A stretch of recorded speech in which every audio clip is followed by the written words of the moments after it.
Welcome to the Human Origin Project, where we explore the science of you. To keep up to date, go to our iTunes channel and subscribe, and please leave a review if you enjoyed today's show. Hello and welcome to today's show. Today we're going to be talking about a fascinating period in human history called the Younger Dryas period. And it's a time that predates human civilization. It actually lines up very closely to when modern civilization began to live in its present form. It dates roughly to 12,000 years ago when the agricultural revolution was occurring, and it describes a period of tumultuous conditions on planet Earth. And this becomes a multidisciplinary scientific discussion about the geology and the environment that the planet was going through at the time when human civilization was rising. It's a fascinating conversation, and we will be featuring this topic more and more because there's many areas, but today we're going to give you an overview on the Younger Dryas period. Hello and welcome to the show. Steph, how's your week this week? Yeah, it's been good. It's been interesting. I went to a meditation night last night. That was a kind of a sound relaxation meditation session. Yeah, it was fun. It was interesting. Yeah, it's always interesting. I've been trying to integrate meditation practice into my kind of daily routine. And it's a real learning process, and I find that going to classes like that help you, take steps forward in how you integrate into daily life. I still struggle with that, but it's something that I always find that those kind of things help you burst through those doors, right? Yeah, definitely. And I feel like there is this kind of block that needs to be removed to get into this. It's not only the conversations about these sorts of topics, but the actual practice. It takes a lot to snap you out of your daily, the lives that we've grown up living, to sort of change our perspective slightly and start opening up to these other ideas. And to look within, right? Yeah, but today we're actually going to look a little bit outside our realm of, what, in terms of where humans came from, look at the geological context of, how humans and human history. A really crucial point is what we found is the agricultural revolution. And looking back through our history and context, you kind of get, you read modern history and then back into ancient history. And really we follow the line from, potentially the Greeks to Egyptians, which goes through about 3200 BC, and then pre-dynastic Egypt gets a bit fuzzy, and then things really kind of get really murky from there, right? Yeah. The further back you go, you sort of the waters get muddied, and then right where agriculture first pops up, just before that was the end of the last glacial period, or the end of the last ice age, as most people think of it as. Yeah, which is interesting, and the agricultural revolution is that real starting point from where modern society really changed. And you look at this was really kind of brought upon me when starting to look at anthropological studies, and they talk about the changes that happens in human teeth. For instance, we see tooth decay pop up at the agricultural revolution. And I remember seeing that and going, wow, that's such a huge change. And you look at the time span of which we find human records on Earth, which goes back 2 million years. You only see these diseases in the last 12,000 years. And that really kind of broke my perspective on, how today we're in a modern iteration of humans, and we kind of just group all of the prehistory stuff, really into a, this very primal and very ancestral line. But we don't really attribute as to why the agricultural revolution happened. We know what and how it happened, but we don't know why. And really, we don't really know how either, do we?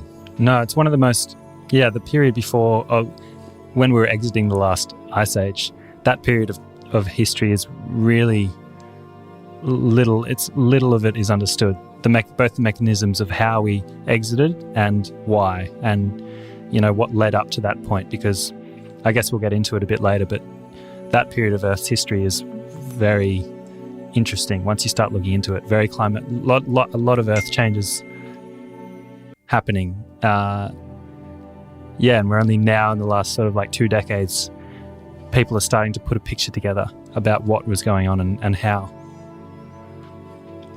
Yeah, how it all happened. And, when you think of human history, you really kind of focus on human events instead of looking at context around. And this really kind of spans into how geological science, interlocks with, things like anthropology, archaeology, and, you have to look at the environmental context around, what influence, mass species movements, biological shifts, and the Earth is obviously instrumental in affecting all living creatures.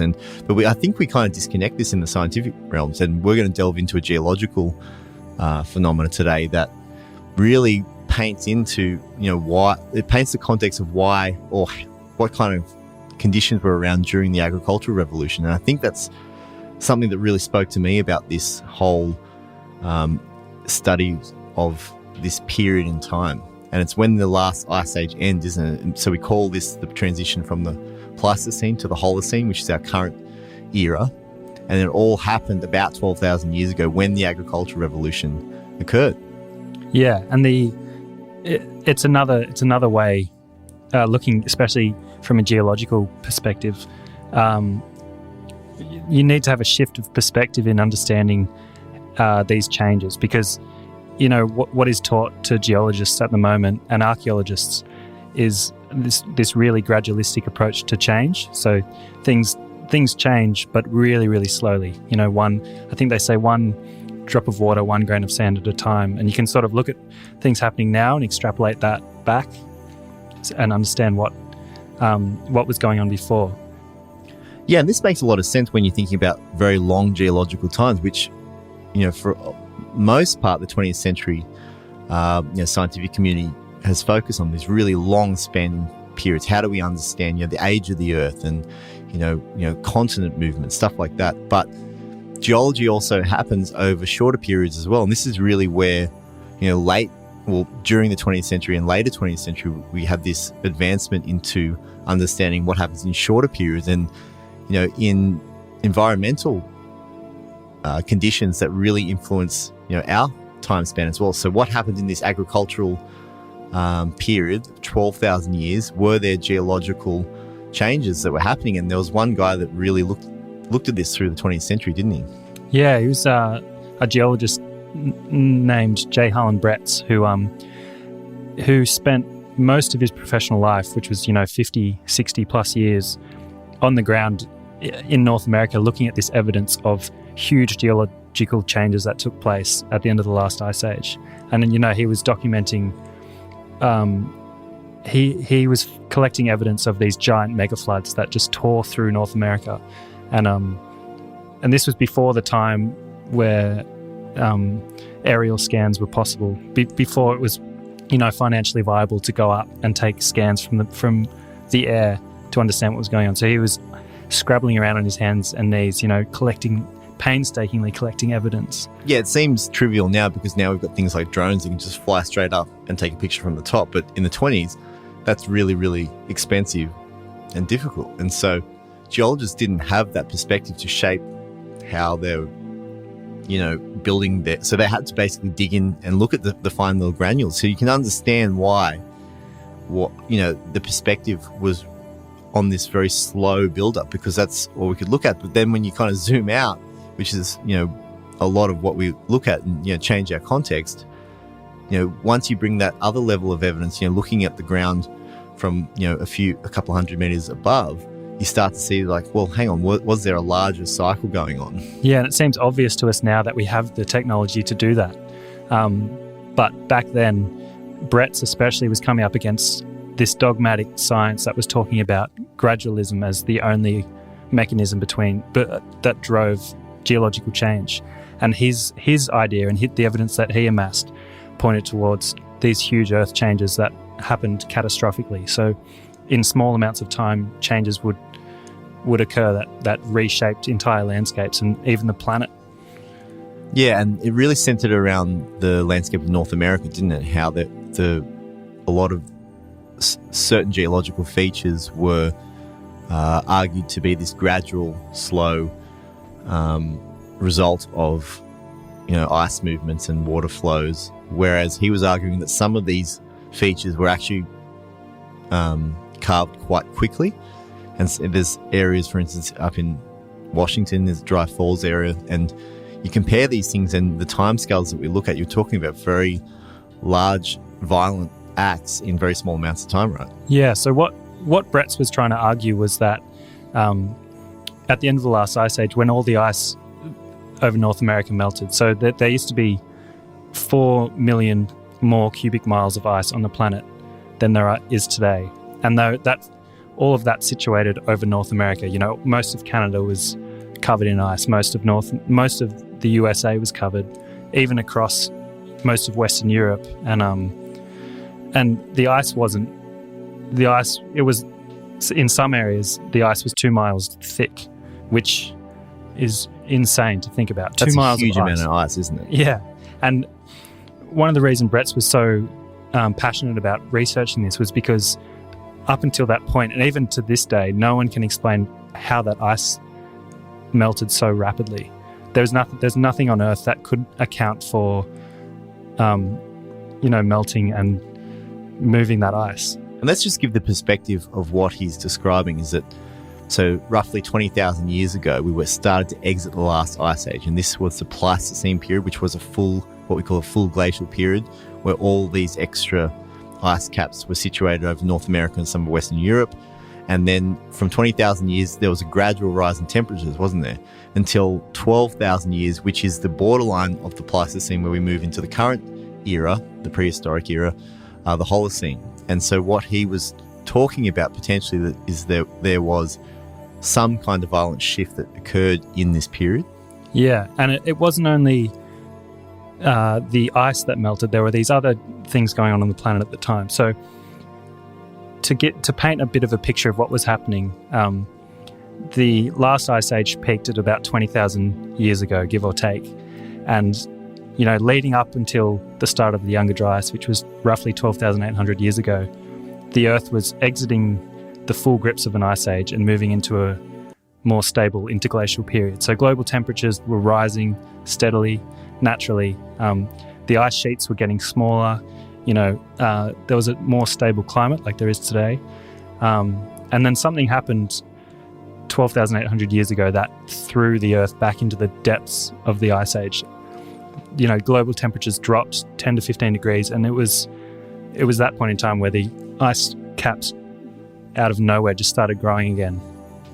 Yeah, so why don't we go back just before we move into that period and to explain what Bretz was trying to explain to his colleagues, because he was long criticised for his view that things happen quickly.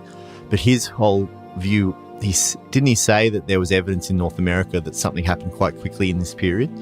Yeah, he would, all this evidence that he was amassing and all this all the documented trudging around the landscape. Yeah, just wandering around taking notes, trying to convince people of, he was looking at these extinct cataracts, picture Niagara Falls without any water in it. That's kind of the things he was seeing again and again all through North America.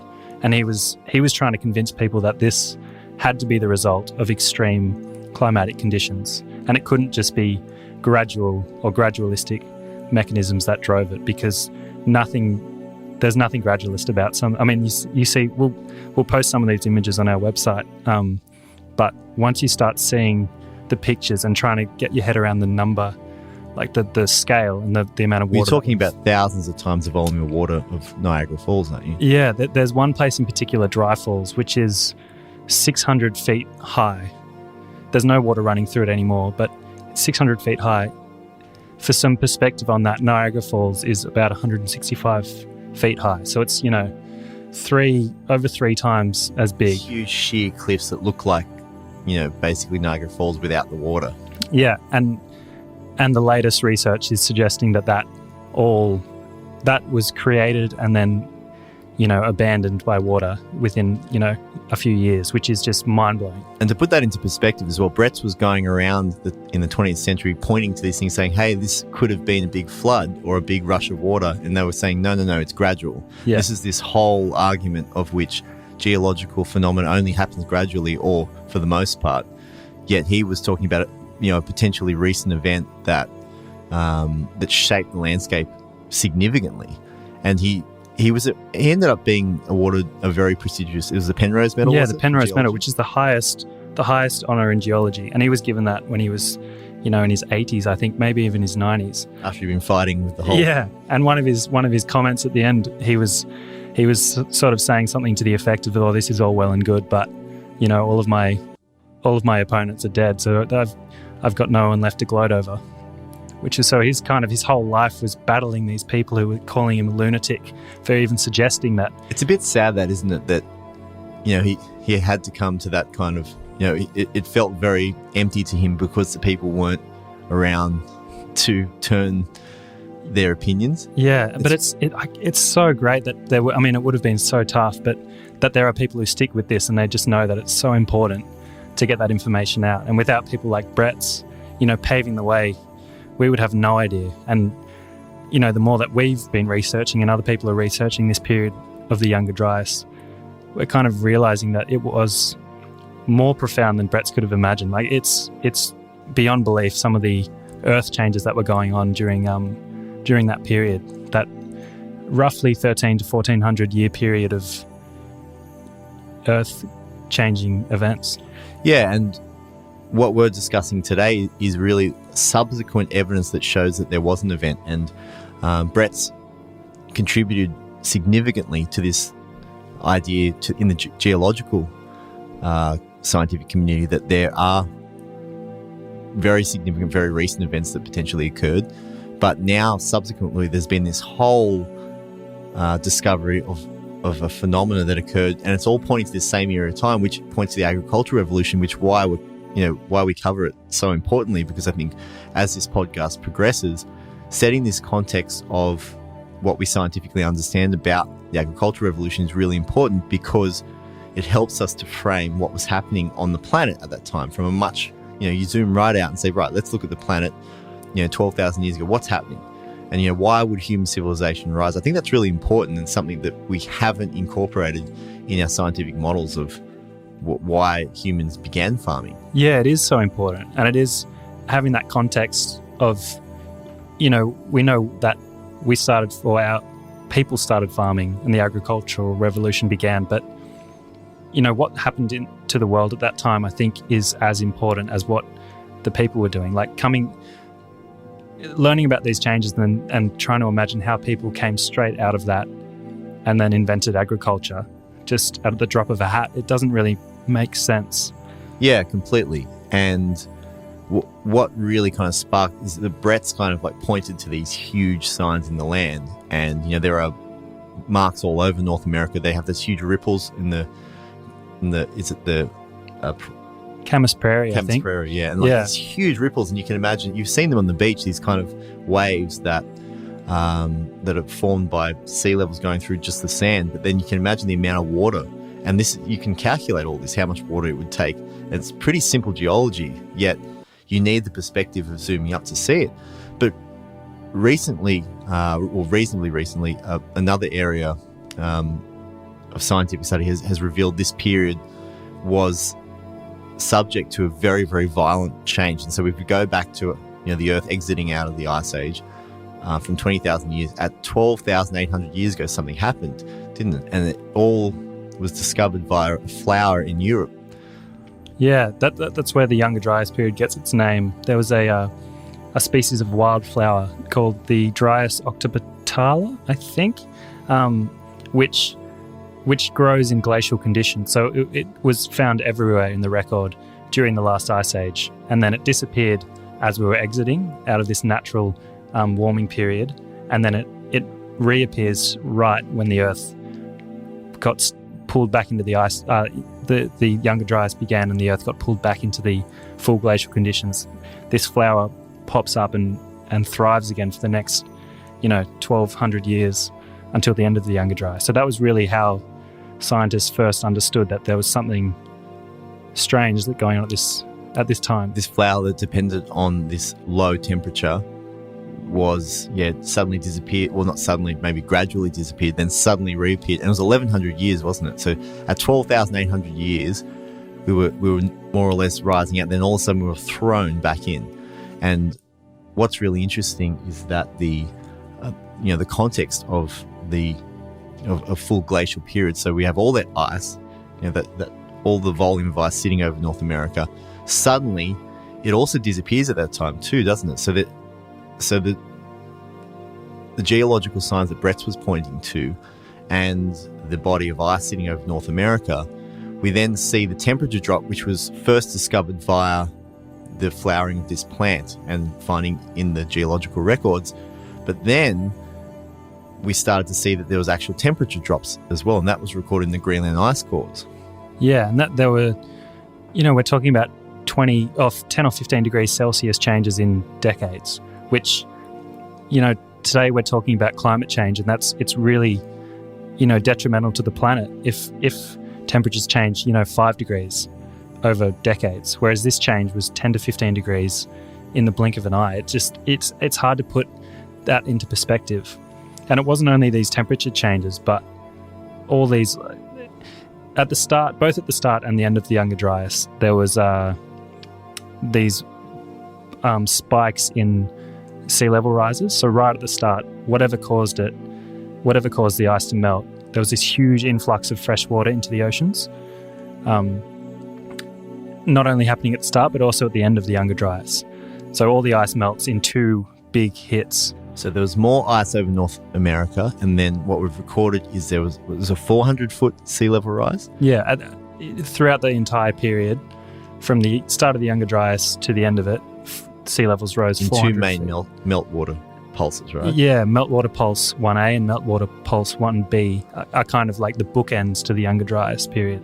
So there were two events that melted the ice, and there you can see these spikes in the record.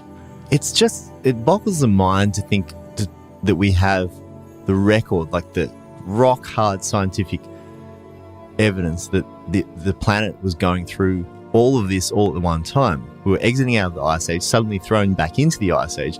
Temperatures plummet for 1,200 years. Then we see, these Ice Age conditions pop back up. There's flower blooms. We see the sea levels rise. It's the land mass of China and Europe basically being devoured, isn't it, in the very, very short space of time? Yeah, and if we imagine that happening today, most of the major cities are built on the coastline or built on a river system or near water. Most of the planet's major cities would vanish if we had a 400-foot sea level rise today. Civilization would be flattened. There would be almost nothing left of the major cities in the world. Well, we're talking. Climate change does talk about sea level rise, but it's tiny compared to this. And what really brought me to this kind of shocking realization about how significant this was the data from the Greenland ice core, which were meticulously extracted from the pure Greenland ice, and what it showed. And the funny thing is that everyone focuses on the very recent changes and how we're having increases of a couple of degrees potentially, and how disastrous that would be. But then you look at the Younger Dryas period as we were exiting from the Pleistocene to the Holocene, and you've got this huge downward drop, and it's like it's 15 times the magnitude of anything we're seeing now, and then it flies back up at 11,600 years. And at the same time, human civilization pops up right at that point when the temperature rises back up, and it's like, how could this be? It doesn't really paint the context of which. Yeah, how do you come from that sort of earth change to then, the temperatures rise and it's all fine again, and we just invent agriculture and carry on our merry way? It's just like, it's hard to imagine coming out of something like that and just spawning what would shape, where we are today in terms of civilization. Yeah, and in terms of the agricultural revolution, going back to, anthropological records, we have records going back, roughly 2 million years of humans being on Earth, and we say, well, we were hunter-gatherers for all this time, and then suddenly 12,000 years, which is a tiny, if you drew a line a meter long, you could barely draw the 12,000 years that would represent the whole 2 million years time that we've been on Earth. So you could barely draw it on that line. That's how recent it is in terms of the whole scale. And so you start to see like how tiny our modern society is in terms of the large scales of time. But then we're seeing very, very significant, very violent, geological context shifting right before human civilization rises. And for me, I've always, as soon as I started to see this area of study, I just can't, it doesn't fathom to me that we can explain why after 2 million years you would just pop into agriculture. I mean, maybe it was a bottleneck. Maybe it was really hard to survive and we had to farm, for instance. That's maybe one explanation. But if you're surviving, surely, being a hunter-gatherer would be easier and the other thing that happens at this time is the megafauna disappear from North America too, don't they? Yeah, so at the moment, the largest population of megafauna on the planet is Africa. And you think of elephants and giraffes and antelope and all these big animals. If you go back to the end of the last ice age, around 13,000 years ago, North America was home to the largest population of megafauna on the planet. There were giant armadillos, giant ground sloths, 30 feet tall, giant beavers, mammoths, mastodons, the American lion, which was as big as a horse, these huge mammals, and they all vanish at the same time as these temperature changes are going on and these huge mega floods are flowing through North America. And it paints a really grim picture for the people that were alive at that time too, because there's in the record, there's the one of the first, there's a lot of debate going on about that, but one of the cultures that lived in North America at the time were known as the Clovis people, and they disappear at the same time as all these events going on. So it really puts into perspective how insane life would have been on Earth at that time. Not only were there these sea level rises and mega floods, there was also this extinction event for not only people but the megafauna that were living, for millions of years before that. Yeah, and now you're starting to see, because we're connecting geology to biology, it's like, really there's a very significant, discussion we need to have about how those conditions shaped, what eventually would rise, our modern civilization. And so, megafauna disappearing. Humans are classed as a large mammal, so we're in the same category as many of these megafauna that went extinct. There was a population there that the Clovis people, they used a specific spear, didn't they? And they had a there is little record, but there's record that they mined, that they had a religious or a ceremonial kind of, they use red ochre, for instance, which is used across the planet in ancient societies for ceremonial purposes. And so there was a significant amount of people present that suddenly vanished. And this really starts to, it's like a murder mystery in a way, isn't it? Like there's all these kind of little points of evidence, fingerprints that are pointing potentially to an event. And, it is a mystery as to how the North American ice sheet vanished so quickly. And we still don't have an explanation for that. Anyone that's watched the movie An Inconvenient Truth by Al Gore will recall him talking about the exit of the last ice age and how significant that flood of water was into the Atlantic and the current blocking of the Atlantic Ocean. And I remember seeing that in his movie and thinking, well, that is really significant. And the funny thing is that since 2001, when he released that movie, despite the increasing conversation in global warming, we've not tried to discuss why this North American ice sheet broke. It is the most significant event in modern human civilization, yet we've not understood it. Yet all this evidence is kind of, coming up and showing a decent explanation of what's happening, yet we've still not put it together. Yeah, and I think that's why it's so important to have this discussion where we can draw on lots of interdisciplinary fields and talk about, not only what was happening in terms of the climate, but also the geology and also anthropology and also, in the animal record. There is, just to paint a bit of a picture of how catastrophic this event was, that they've found huge woolly mammoths that were flash frozen so quickly that the food in their stomach is still fresh to this day. When they've found mammoth remains, the food is still fresh in their stomach, even sometimes so cold that the food in their mouth is still fresh. Which, if a person dies, the food in their stomach still gets digested. That still keeps working for a few days after. Whereas for that to, on the scale of a mammoth, I don't know how quickly it would It's have. basically chewing on grass and being... Yeah, and then flattened, boom, is frozen. 5 tons of meat frozen through. It doesn't make sense. And they can tell that in the difference in the research, can't they? They can tell the difference between a mammoth that has died over or something that's flash frozen. It's... Yeah, and there's all this evidence of these mammoths that were standing up, and then, all that's left are their feet in the mud, and their bodies have been thrown back. so actual just or hoofs or foot.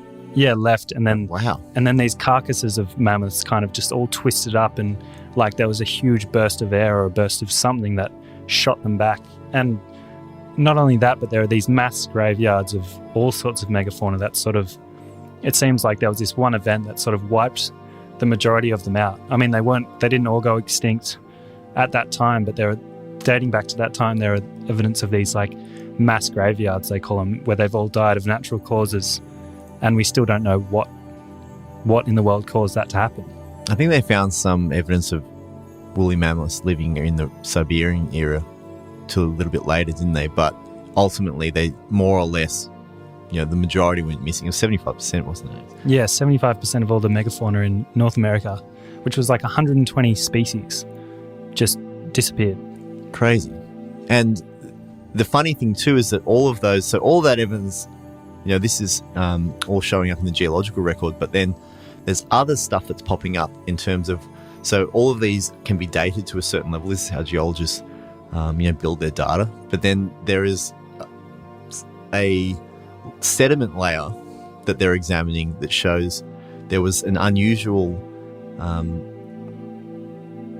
environment on Earth straight after this period, that there was a black mat layer. Yeah, they call it the black mat layer, and some people thought it was because of the wildfires that went through. There were to make this picture even more bleak. At the time of the Younger Dryas, there were wildfires covering most of the planet. It's something like 10% of the Earth's biomass was on fire. And so that left a carbon footprint, so a black, like one little layer. If you look at the pictures, you see kind of normal rock, and then you see this one black layer going through, right? Yeah, but they're not quite sure if the black layer is from the soot or if it's just because conditions on Earth were so wet and so soggy that there was just like this layer of, decomposing forest land or decomposing whatever. And they can date that exactly to 12,800 years, right? Yeah, and what's fascinating about that layer is below it you find all of these extinct mammals and these bones of the Clovis people and bones of, all sorts of animals that no longer exist. But then above it, there's no sign of it. So it's like whatever happened to cause the Younger Dryas left this mark that sort of clamped that period of history closed, and then, the new chapter began. Well, and then, the Younger Dryas took hold. The Megafauna disappear, the Clovis people disappear, North America seems to be ripped through, but the ice sheet grew in that time as well, didn't it? Yeah, so at the start of the Younger Dryas, when the temperature dropped and, we went back into a period of full glaciation, there was about 1,200 years of that, the 1,200 years of a climate like that on Earth. So the ice sheets grew again to as big as they were, if not bigger. And after that, you've got 1,100 years of basically terror on the planet potentially. And then all of a sudden, you see in the Greenland ice cores that the temperatures rise up 10 to 15 degrees to their current form. So we come out of the Ice Age into our current form almost overnight as well, don't we? Yeah, and it's almost as violent as the start. So at the start of the Younger Dryas, it's this intense cooling period where we're sucked into the depths of the Ice Age again. And then at the end, where temperatures shoot back up, which is also the exact same time as there's another huge meltwater spike in the ocean. So whatever ice was left, melts rapidly. And from that period to the period we're in now, it's been one of the most stable climatic periods in the Earth's history, or at least what the Greenland ice cores tell us for the last sort of 250,000 years. This last 12,000 years has been one of the most stable climatic periods, which it's so fundamental to life on Earth. We never really think about it, but if we if we went into the grips of an ice age today, the world would be completely different. So it's interesting thinking about, putting ourselves in the shoes of the people that would have lived back then, to what life would have been like, and how on earth you come out of something like that and then invent agriculture and build civilization. One thing that we'll look at in future episodes on this topic is the genetic information about what was happening at the time, because we do know populations potentially plummeted, but also there's ways to kind of track, for instance, the genetic lines of wheat and animal husbandry. And so it's a very interesting line of environmental evidence that kind of, you build this picture around what humans were doing, and then you can kind of tell what was happening. But it's just to me that the Younger Dryas is such a, it sends kind of chills to my bones, thinking about our ancestors lived through that. And in a way there's a lot of Bretz was talking about these cataclysmic events that do happen on the planet, and we've kind of failed to talk about that these things do happen in our time. And one interesting example is from the discovery of dinosaurs, which wasn't all that long ago, to the point of understanding where they went. So that as soon as all these dinosaur bones showed up, it was only in the 1800s really and then early 1900s where we admitted there were dinosaurs, or we amassed enough evidence. But then what happened is that it wasn't until the 1990s that we understood that there was a comet hit, and we had to find the crater. And so that black mat, there has been another body of evidence that shows potentially there was maybe an event from outer space that could have caused this kind of mass terror across the planet. Yeah, and that's one of the things that Bretz had trouble proving, what caused. It's all well and good saying something caused this, but what exactly caused it, he couldn't pinpoint. And he never tried to either. He just said, well, look at this, is clearly sudden. It doesn't matter what caused it. It doesn't matter what it is. Here's the evidence. So yeah, it's very controversial. I think there's a lot of debate still going on, and it has been for the last, 20 plus years, as to what caused the earth changes during the Younger Dryas. But yeah, there are these strange kind of spikes in the record that show, elevated levels of platinum and elevated levels of iridium, and, these things known as impact proxies, evidence that pops up in the soil, in the sediment layer, that point towards cosmic impact. It's the same with the dinosaur extinctions. They found this abnormal layer of iridium in the soil, and from there they decided, well, it must have been something cosmic that caused the dinosaur extinctions. And then the next step was finding the crater. But they wouldn't agree. No one would agree on that until they found the crater. They wouldn't. There was all this evidence around, and you kind of look at it now and say, oh, well, of course it was a crater, but it's not that easy until you have the evidence in front of you. But if you kind of see, we're in that stage now. I'm not saying that it's definitely a comet, but there's enough evidence to show that there was some kind of outside influence that affected the geology of Earth. And there's also talk of solar flares and different changes in solar activity, which we do have evidence for as well. And so it's interesting. I think that it took decades for the dinosaurs to be reconciled as being wiped off by a meteor. And there's even arguments saying that they weren't wiped out; they gradually kind of limped along.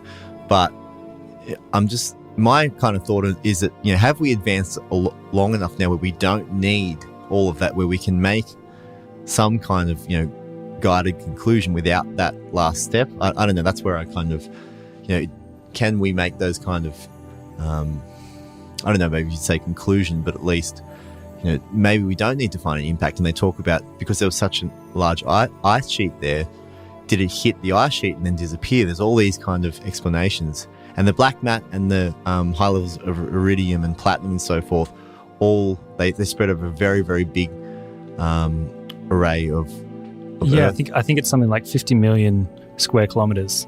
There's an area of the Earth that spans that amount of space that shows these impact proxies that date to this kind of Younger Dryas period. And I guess it doesn't really, it is very important to work out what caused it, but just acknowledging that it was there was a lot of insane earth changes going on at the time is almost enough to get the context in place and to really understand that there were, these things going on that we can't explain. But we don't need to know what caused it to, place any kind of understanding about, can we reframe our idea of the agricultural revolution based on that? We basically know the conditions that it went through. We don't know what caused the conditions, but do we need that? Yeah, I don't think we do. Yeah, and I think, my perspective on history of the planet has changed after learning about the Younger Dryas and learning about the context going into the agricultural revolution. It's kind of like raises more questions than I had ever had before, because it's just blown everything right open. It's like, how did we, did we just invent agriculture straight after?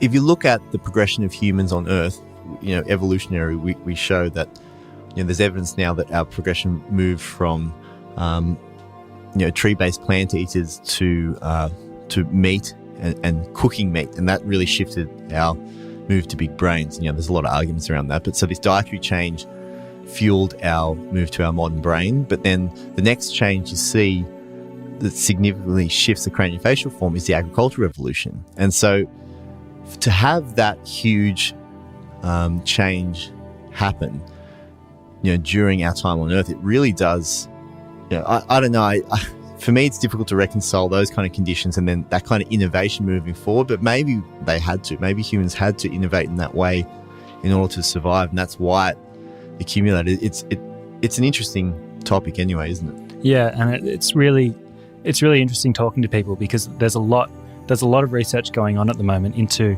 that period in particular of Earth's history, and not only geologically and anthropologically, but also in the archaeological record. There are these ancient sites that pop up at exactly the same time that are so sophisticated and so advanced that they couldn't have been made by hunter-gatherers, or if they were, it would have required a huge workforce.